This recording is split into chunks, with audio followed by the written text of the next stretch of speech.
Oh my god, look at all this space. There's so much space over here. Alright, so I wanted to talk about the whole KinkTok thing right now and why TikTok is trying to actively ban everyone in the kink community. I've seen a few creators lose their accounts on TikTok recently, which means they're probably cracking down on the whole, kink being against their guidelines, their community guidelines. While I do support all of these petitions that are coming out to ask TikTok to change their ways of thinking or considering what is, considered pornography and what's considered educational content, I honestly don't think that TikTok will actually change their views. Now, this happens because TikTok is owned by a Chinese company, and in China, pornography is illegal. Now, does kink actually fall into pornography if there's no actual nudity and stuff? Well, I would argue it doesn't, because it's not, it's about pleasure, but not necessarily about pornography. And a lot of KinkTokers are fully dressed all of the time. And the ones which aren't dressed are still, covering their essential parts and stuff. So it's not considered really pornography. But the thing is,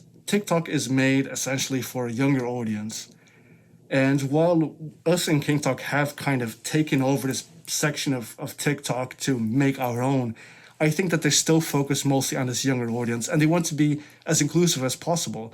So that sadly includes, it means that a lot of fringe TikTokers will be punished for that. It's happened before with racially sensitive topics that have been banned, specific topics to China that they don't want people talking about. And the thing is, we're not the majority of people on TikTok right now, which means they will protect the people who are the majority. And sadly, straight talk, or whatever you want to call it, general TikTok, they probably won't really fight for our rights to be there. Because let's face it, at the end of the day, TikTok is a private company and it's owned by a Chinese company, which is probably owned by the Chinese government. And it's a whole political thing. I don't have the knowledge to get into that right now.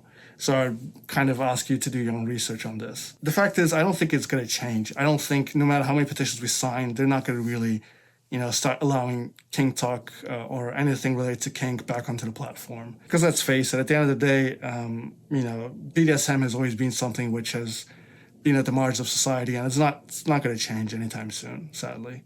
I've created this YouTube channel so I can kind of upload more content over here.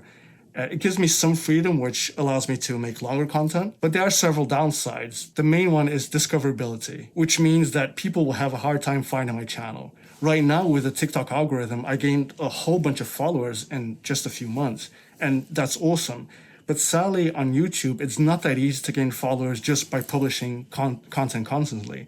And even their algorithm is fairly different from what TikTok does, which means that if this channel even grows a little bit, it will be thanks to people on TikTok who decide to follow me over here, which I really, really do appreciate. It means a lot to me. On the other hand, I don't really make content for the views. I make it because I enjoy doing it. So while I don't know what the future is going to be for this YouTube channel, I hope you do kind of subscribe and like and make sure that, you share this video with other people. And we'll see what happens. Hopefully, I'll be able to create more content soon, better content, and I'll still be posting on TikTok while I'm not banned, and let's see what happens. So thank you everyone for watching. Please leave a like, please leave a subscribe and hit the bell notification, and I'll see you guys soon.